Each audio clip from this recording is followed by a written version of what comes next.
when you get to a college campus with all this freedom and all different things flying around at you and distractions. Helps you to handle that. Some people get lost.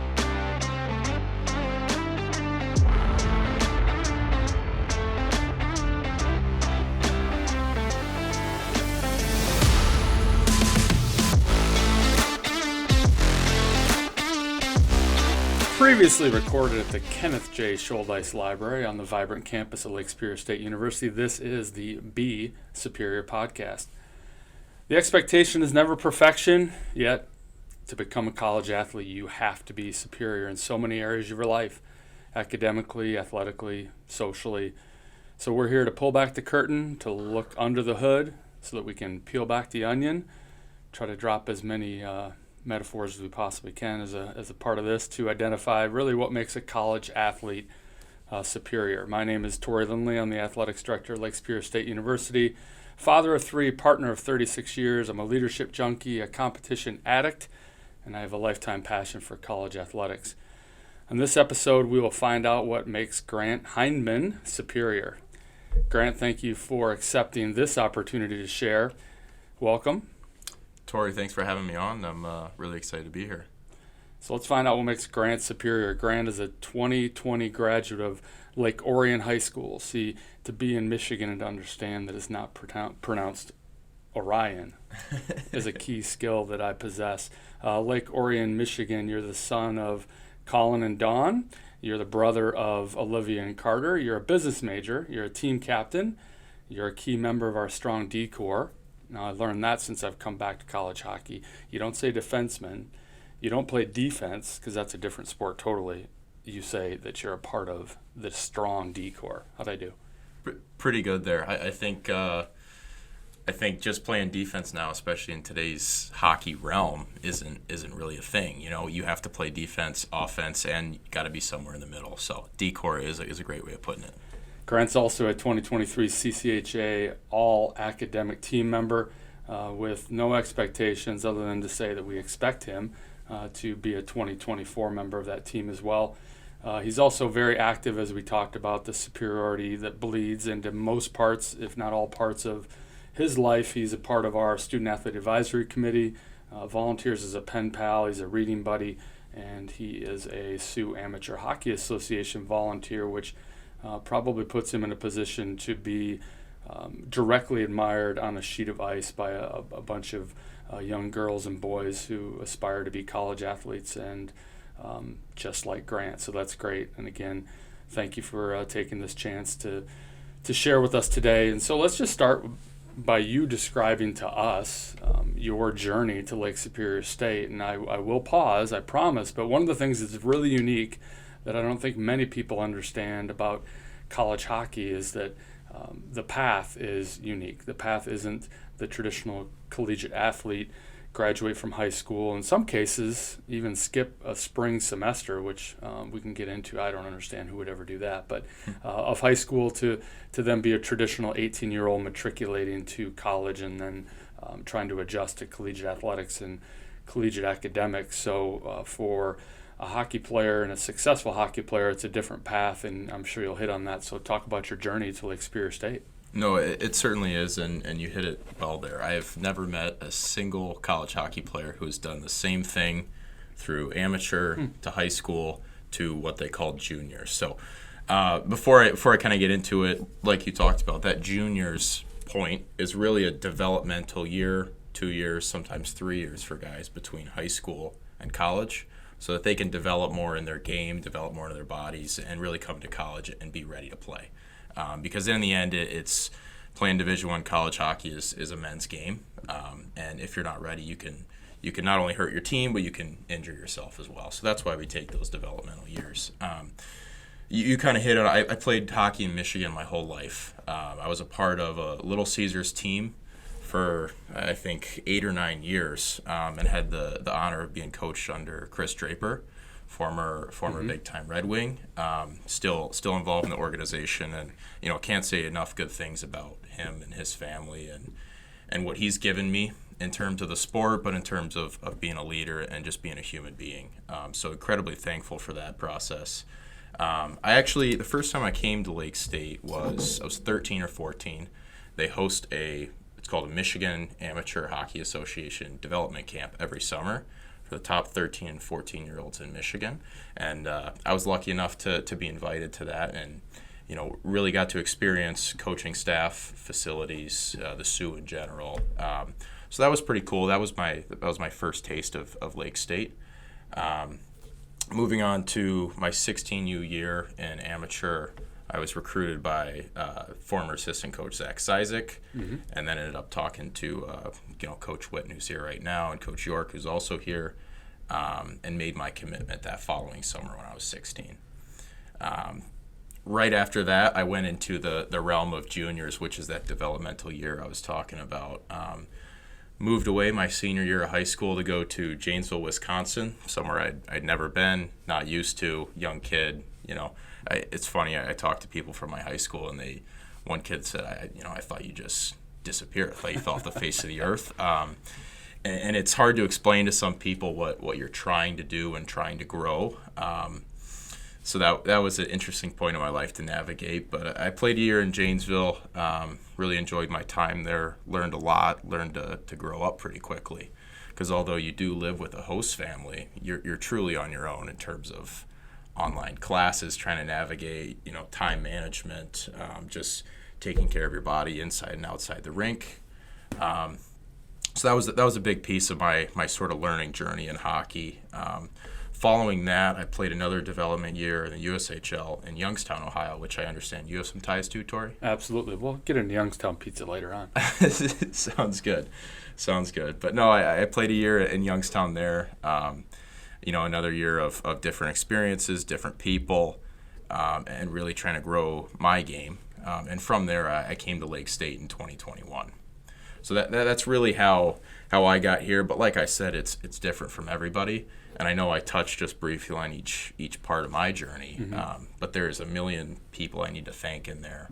So if you're one of those people in Janesville or Youngstown or Little Caesars even, or especially my parents and my family, I think it's just important that there are so many people that come into a young athlete's journey, and especially a hockey athlete's journey. And that was so helpful for me, and getting to this point in Lake State, which I was very excited to be at and still am. So that's really great, and a number of follow-ups. I'll try to lit them. So quick hitters, number one, first impressions of Sault Ste. Marie as a youngster coming up here to play, as you described in that summer tournament. It was small definitely. There's no way getting around it. But I loved the buzz at Taffy Able. And you could kind of feel it and see the community. I think I had members of the community. I'm thinking 13 or 14 playing in Michigan Amateur Hockey Association development camp. Most people don't know what that is, and we've got members of the community cheering us on. And so I thought that was really cool. And just walking through facilities with the coaching staff, you can tell that not only a very history hockey program, but a lot of good people within the program too. So that was really my first taste. And then this idea of being recruited and committing at that age, and then knowing, especially in college hockey, where you're probably not going to step foot on that campus for another, the math is difficult apparently, but 4 years? Yeah. Beyond your commitment. So how hard is that? How often do you hear from coaches? Do you hear from other coaches? Do you try to get negatively recruited? Like what type of back and forth day to day is that to keep that commitment?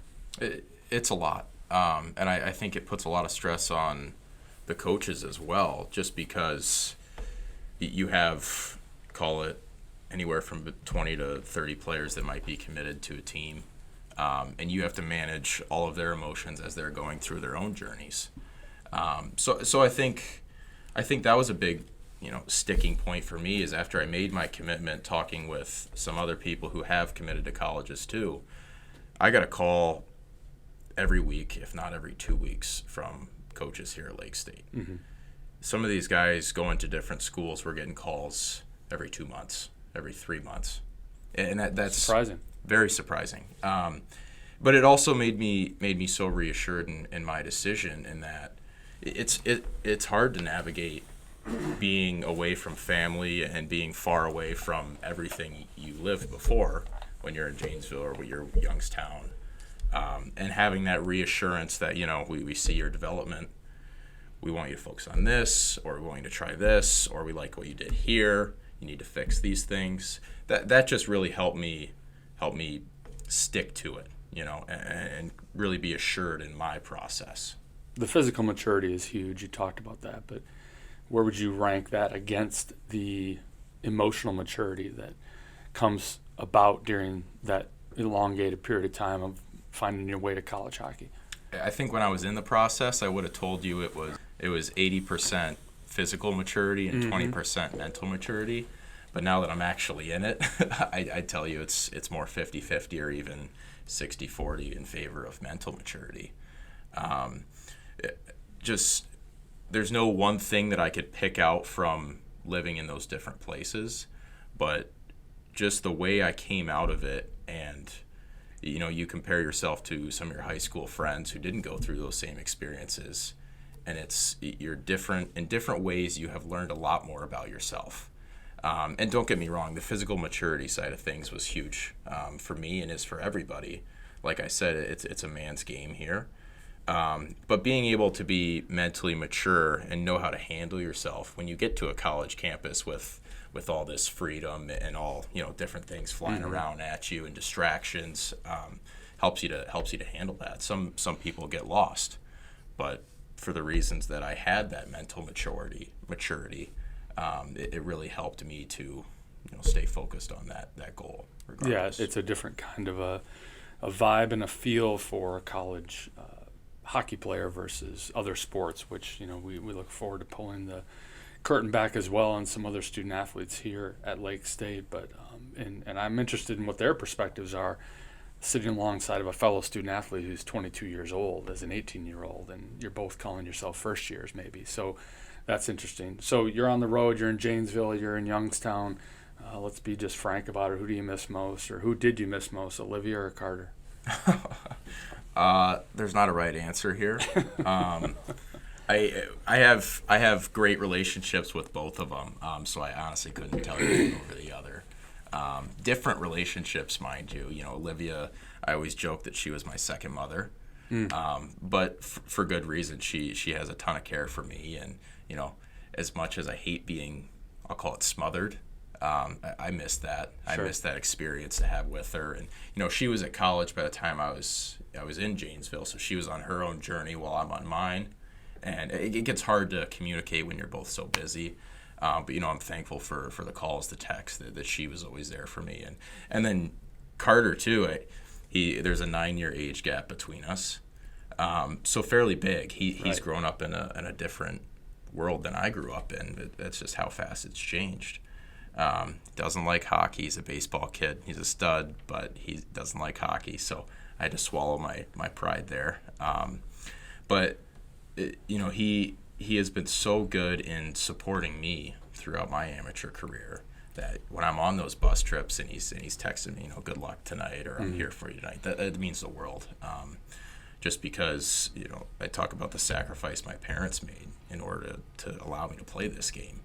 He was right there along. He was in the car seat, driving to games, driving to practices, and Olivia was in the back, or she was right next to me, and so, as you're riding that bus, you kind of reminisce on those times. But yeah, knowing you've got your number one and number two fans right there, that age gap, I'm sure, creates a level of admiration that I'm sure for a lifetime will be something that you both embrace. So it's really cool. Let's talk about the team a little bit. So, it's a group of young men who, embrace this level of superiority that it takes, the commitment that it takes, like all student athletes. But when you're in season, the grind is real. The commitment to the academic piece, fitting that in between training sessions, film sessions, extra film. Technology has created opportunities in athletics, but it's also created a level of burden, as well as this mindset that I want you to talk a little bit about, which is, how do you feel in season? What is that level of pressure that you internalize to the idea that what more could I be doing? how much more film could I be watching? Am I doing enough to prepare myself for what the task at hand is going to be for any particular weekend? That's a great question, and for a number of reasons. I think none of us have gotten to this point without having that mindset of what more can I do. And for me, it's when I go to bed, I run through my days and I think, why didn't I do this differently? What more could I have done here? And it comes down to that mental maturity, but also that major piece of time management with school. For me, it's getting that school out of the way first, and I piece through it throughout the day, but making sure I check my boxes there. I'm doing the right things academically, and that allows me to move on to the sports side of things, which I can really focus on, those extra training sessions and different things. And I think just mindset wise, it's all about finding those extra, even if it's 5 to 25 to 30 minutes, even if it's a small portion of your day, committing that time to either an extra academic study or an extra getting on the ice and shooting pucks or just an extra film session, just finding little ways throughout the day, because the reality is you don't have a 4-hour block to work on hockey, except for obviously practice and lift and those kind of things. But you're just not going to have that big block of time to be like, okay, I can do this all here. No, it's 30 minutes here, 45 minutes here, an hour here. And so it's broken up, but just continually finding ways to piece it together, so at the end of the day when you do go to bed, you said, you know what, I seized my opportunities. Yeah, Grant, trust me when I say that's a life skill that you'll really be happy that you've learned at this point, because integration is what really will help you succeed, because you're always going to identify in different ways. You're going to identify right now as a student, as an athlete, as a friend, as a brother, as a son to your parents, and those identities are going to shift into other identities, and when they do, you're going to have to integrate. It'll never be definitive blocks of time where you can block everything out in 5 other areas just to focus on one. So it's a unique skill that you've already obviously developed. So talk about, if you could, fast forwarding to a Friday night on a typical weekend, what might be some things in your pregame routine that would surprise people? I've got a lot of weird ones. Let's hear them all. I'm very superstitious in that. I've got a certain nap routine that I follow, and then I get up, I shower. Usually I stretch after every shower on a game day, and then it's always 2 pieces of toast and an apple. I don't know why. Wheat or white? White. Okay. Yep. Actually, whole grain. So that's what it's been lately. I try not to get too locked into superstitions, but I always find myself going to that place. Toaster setting, 6, 7? Right in the middle. Right in so the middle. 5 plus. So yeah. Barely brown. I mean, it's barely toast. Barely brown. Okay. No. It's a thin piece of toast. You need that, right? Well, teach their own. And then from there, it's always a black coffee, probably multiple, but I usually start with one. Head to the rink, kind of get into my gear, my undergarments ready to go, and then I always make sure to kind of take a lap around the rink, and I find a place up top, and I kind of just sit and soak it all in. I think about what I want to do, sort of try to visualize my game. And again, this is what has seemed to work for me. It's different from everybody across the team. So I really visualize my game. I spend a couple minutes in prayer before every single game. Just expressing my thanks for the opportunity, but also asking for guidance and different things like protection for both teams. That's a big part of my journey over the past year or two. That's really helped me. And then from there, it's into classic meetings, and then after that, I have our team dynamic warm up, and it's my own couple different stretches, and then I love a good game of 2-touch with the soccer ball. So that always excites me. And then it's just I roll it right into the game. And if I miss something on a certain, there's some things I won't miss for sure, but if I miss something, here or there, I'm okay.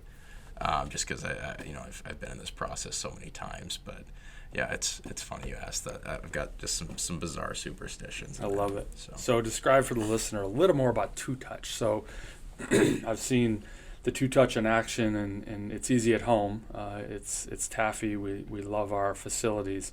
When you're on the road, what's the craziest place you've been forced to play two-touch with a teammate or teammates, and maybe tell the listener a little bit more about what that is? Yeah, I'll get into what it is first, and then I'll have to rack my brain for a truly crazy place I've played at. I've played in a lot of places. Basically, you and your teammates stand in a big circle. There's one soccer ball, and it's thrown up.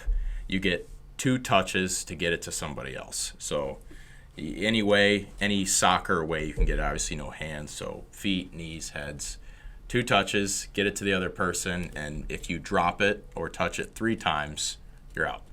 So it just continually goes until you have one singular winner. I guess the craziest place I've ever played, I've played outside in Alaska because there was no room in the rink up there when I was playing for Janesville. Oh. So playing 2-touch in a few inches of snow and call it 8-9 degrees, I was very happy to be the first one out. But yeah, that was probably one of the most strategic places. Well done. Yeah. All right, so irrespective of two-touch skill, what teammate do you admire the most? In terms of 2-touch, it has to be irrespective of two-touch. Oh, irrespective of yeah, two-touch. We're off of that. We're on to just you get to tell us who you admire the most and why. There's a lot of guys on our team that I could talk about for a while. But the first guy that comes to mind is Cole Kraft. I'm a little biased because he is my roommate. But talk about a human being that just does the right things and continually strives no matter what his situation may be. I've really learned to look up to Cole in that fact, and he's become a true brother to me. I lived with him my freshman year and the past 2 years, and he's been a big help. Just supporting emotionally for me as much as I hope I have been for him. He's a guy who just pushes me to be better, to really look at myself at the end of the day and say, did I work as hard as this guy, or I saw him do this, and that's huge for me. So in terms of respect for a teammate, I think Cole has my highest. Not to say I don't respect, and this is pretty rare. This team especially, I might tell you I respect everybody because I truly do. Everybody brings a different piece to the table. They really care, and those are 2 big things that I really respect in my teammates, and something I think all of them exemplify. That's really great. Really appreciate those comments, and I'm sure your teammates will as well. Shifting to academics, you're a strong business major. You've taken advantage of all the opportunities that Lake Superior State has provided for you in what's an absolutely superior business school. I'm interested, though, because student athletes have a challenge with the year-round nature of what you are expected to do, and internalized expectation to be excellent. The academic piece fits in nicely during the year, but at some point, hockey's going to end. So when you think about your career, the internship word comes to mind. So what is a perfect internship for you, where you're at currently academically, whether you've done that internship or strive to do it again because of the time constraints of what college hockey presents? So what's the perfect internship, Grant? It's funny because I was just talking to my dad about this last night. So I don't know if you've tapped my phones or what it is, but it's possible. I really enjoy the financial analysis side of things. So I'm double majoring here at Lake State. So show off. One business administration and one finance. But the financial analysis side of things is really what intrigues me. So if I was to label a perfect internship, it'd be somewhere where I can put those financial analysis skills right to work, somewhere I can learn a little bit more about the inner workings of a company, and maybe it's a consulting firm that reaches out to clients and helps them to deal with complex financial needs. I love going through the weeds of the numbers. I love doing the math on things and re-racking my brain as to what do these numbers mean? How can this help the company better? What certain metrics are they low on? Where are they trending? Just different things like that, I think would be really helpful in an internship. That being said, I really want to pursue a CFA after college. So that's which stands for Chartered Financial Analyst. Chase didn't know that. I knew what it was. But basically, it's an extra certification. I kind of think of it as a CPA, but for finance people. But really gives you not only the certification of, I really know my financial analytics, but also opens the door to different opportunities in the finance world, such as different things, investment banking, credit analytics, different sort of tax consulting opportunities, stock market analyzation, a whole slew of things. And I think getting that program, but also the internship would kind of help me narrow down a certain field. Well, I'm sure this will hopefully set the stage for people falling all over themselves to have you as a key intern. So clearly your future is bright. That numbers component can relate back to hockey. So, when you think about a stat sheet or advanced hockey analytics, and I think about one of your coaches in particular on the D-Corps side, Yorkie's probably had more concussions than you've scored goals in your life. So with that in mind, how do you bring the analytical side, and how do you dive into the numbers, especially as a defenseman, to help your group or you individually be a better hockey player? Like, what do you look at? For me personally, I think you can actually get lost in the numbers a lot of times. Albeit I don't have the most enormous point totals by any margin. That's not my game. It's never has been. It's something I work on continually. And I think sometimes guys really do get lost in that. Not only just things like playing time or goals and assists, but there's so much more to this game than that can be really quantified. Sure. Forever people have tried to quantify or put a perfect number. There's a thing called Corsi, which is shots on the ice when you're on for, shots against. You have plus minus, you have challenges won, challenges lost, a whole bunch of different things. But I think for us, it's only a component. You can look at certain things, but they don't define what a player's able to do. Even if that's a guy who, maybe Connor Milburn, who has a ton of goals, ton of points this year. There's so much more to his game than what those really numbers tell him. Is it a factor? Absolutely. But there are so many things off the ice and on the ice that he does that I don't think can be quantified. Is plus minus fair? I generally think so. My plus minus is not good this year, but I generally think so. I think sometimes you can kind of, if it's a bad break or maybe it's somebody else breaking down, sometimes you take a hit. But in the end, it's a unit of 5 on the ice, right? And it's up to you and everyone to communicate together. So that being said, that's why I do think it's somewhat fair, is because you can always do something to maybe change an experience on the ice. And as much as it might hurt you to think, that wasn't my fault, at the same time, you're on the ice. Either communication, positioning, different things, you have an impact on that. So for that reason, I do think it's somewhat fair is what we'll call it. We'll take it. All right, let's learn a little bit more about you, what makes you tick, what gets you excited. We always on this podcast want to learn about your chosen superior 6 list. So top 6 anything not 5. We don't want any ties. We've got 6 that we provided you the opportunity for. So let's hear your superior 6 list. I chose TV shows. All right, category is TV shows. Grant Hindman's top 6 television shows. And, of course, we do it in a way that builds us toward a climax. So we're going to start with number 6. Okay, number 6, I'm going Arrested Development. Great show. Excellent choice. Not that I'm going to critique all these, but I certainly will. Tell us why. I just thought it's a funny show, and it's one you can turn on no matter kind of what kind of day it is or what time of day, and you can just have a good laugh, but also you're not too dialed in on it, which for me, I go back to that time management thing. Like, I'm usually doing something when I'm watching these shows, so it's nice to just have some background music, but you're connected to it as well. So I thought it was funny. I like the actors in it. Bateman's brilliant. Yeah, Bateman's really good.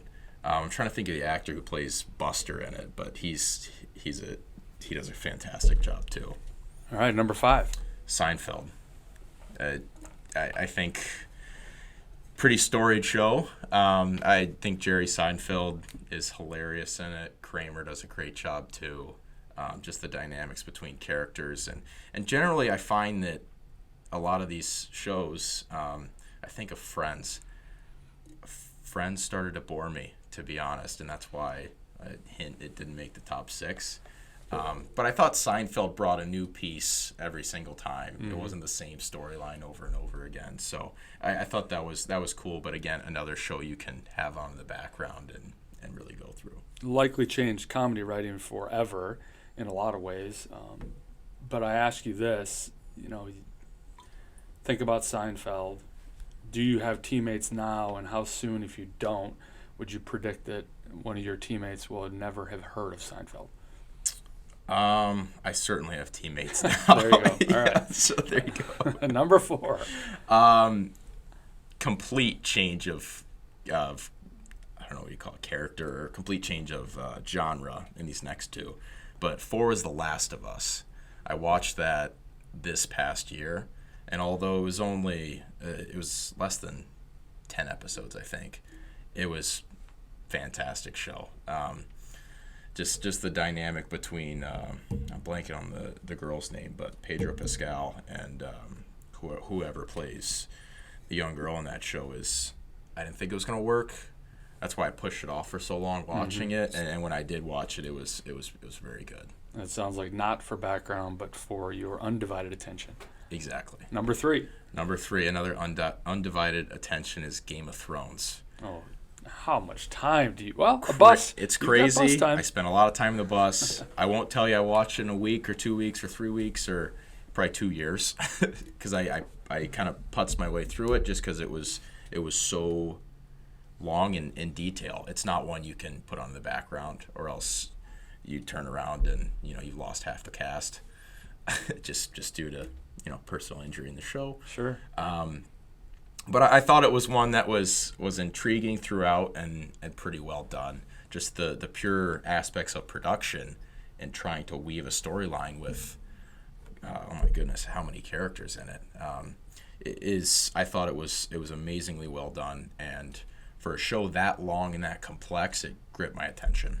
Many people have made it through multiple times. Will you watch it again? I will not watch it again. I don't think I can do it. Number 2. Suits.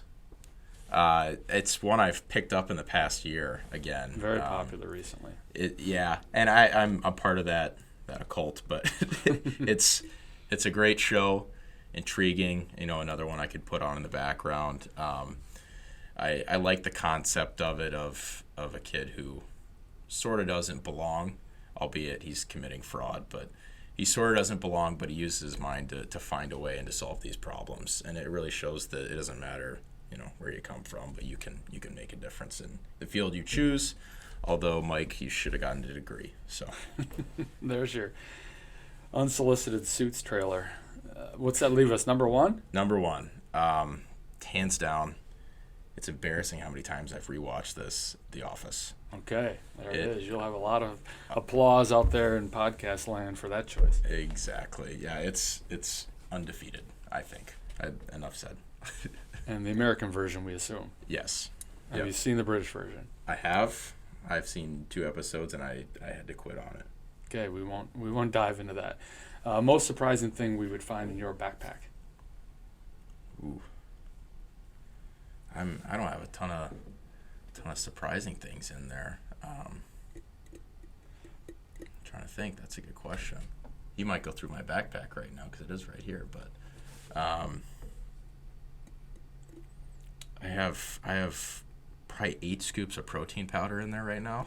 8 scoops, as in it's in a baggie? It's in. I have this little container that twists together, and I have different portions of it. So I just stack it up for whenever I need it throughout the day or throughout the week. But yeah, probably too much protein powder. No, I do find that interesting. I do not know many people that pack protein in their backpack. What advice would you have for a high school student athlete who aspires to be a college student athlete? Kind of a couple different things, and they're both going to be kind of cliches, but they are so true in just getting to this point in your college career and hopefully moving on. But just being a consistently good human being, treating those around you respectfully, but also contributing to the culture on your team. Winning teams tend to attract a lot of collegiate attention, and I think if you can continue to build up your teammates, your program at your respective high school, that's something that coaches want to see. They want to see you be able to do that.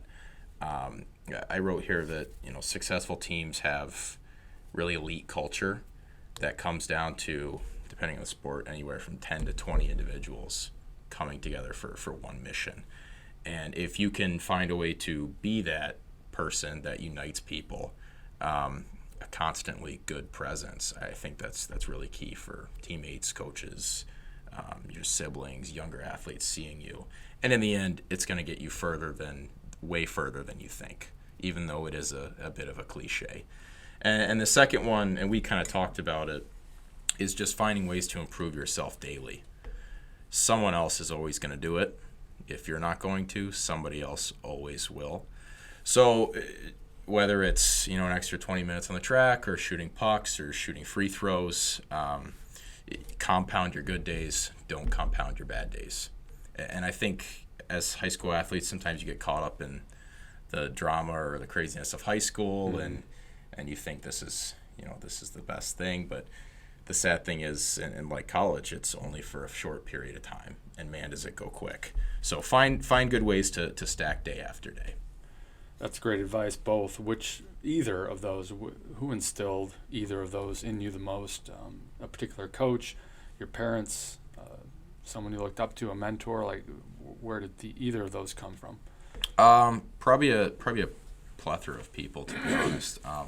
Definitely Chris Draper on that Little Caesars team. Watching how he approaches his days, how he really attacks everything, and just being so good, even though maybe he's not playing anymore, right? But he continues to find ways to better himself every single day. And then probably secondly is my dad. He played college basketball at Manchester, mm-hmm. and just a small Division III school in Indiana. Yep.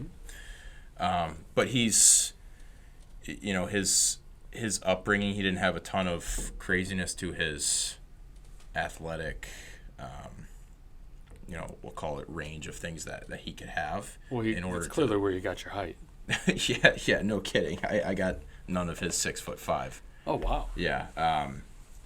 He didn't have some of the resources that he's been able to give me, which I'm incredibly thankful for. But his big thing was, we always joke about it, he used to do calf raises. So you don't need anything to do calf raises and free throws and fundamentals. So that was it, where it was, doing consistently good things over and over and over again. And then obviously that being a consistently good human being part, which, obviously Draper gave me too. My dad was and my mom were really the best examples I could have for that. All right, if you were the athletic director for a day, what would you do? I thought about this one for a while. and I bounce a couple different things around. But I think just that athlete mentality within me and the general curiosity that I have for different sports and different athletes, I think it would just be fun to experience each different sport on a given day. So not a game day, that is, but a regular practice day, and I would love to just see how different teams, different coaches, different players interact with each other, so that I can just get a better learning experience from everything. You know, I'm obviously incredibly familiar with hockey and our workings, and how our team operates, but I'd be very curious to see the culture of different practices across sports. I think that'd be a valuable tool to have as an AD, but also as another athlete, thinking about, you know, how does basketball differ from hockey in their mindset, and how does volleyball differ? I think that would just be cool and sort of help me to achieve my general curiosity for that.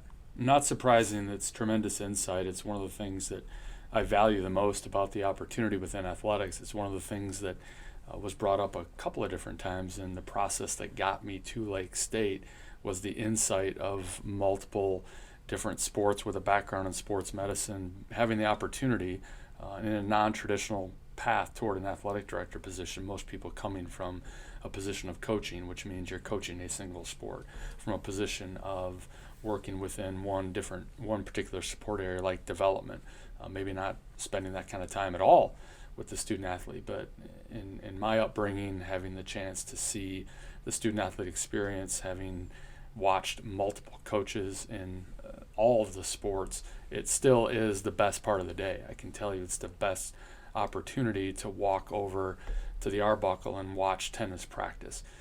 Sometimes they see me, sometimes they don't. Same thing goes in Taffy Able. Sometimes you see me, sometimes you don't. But just to watch how you prepare as a student athlete, watch how coaches teach, watch how coaches are probably your number one professor on campus, and that kind of insight that you have is not surprisingly outstanding. So your time is valuable, Grant. We certainly appreciate the opportunity for us to have this conversation. You're absolutely an inspiration. You're one of those that we believe is our best and brightest on our campus, and you certainly made my day better, so we appreciate the time. Yeah. Well, thank you for having me on, Tory, and this was a really good experience for me to have, so I just really appreciate it. That wraps up this episode of the Be Superior podcast. For the listener, as always, download, subscribe, share again, and be superior.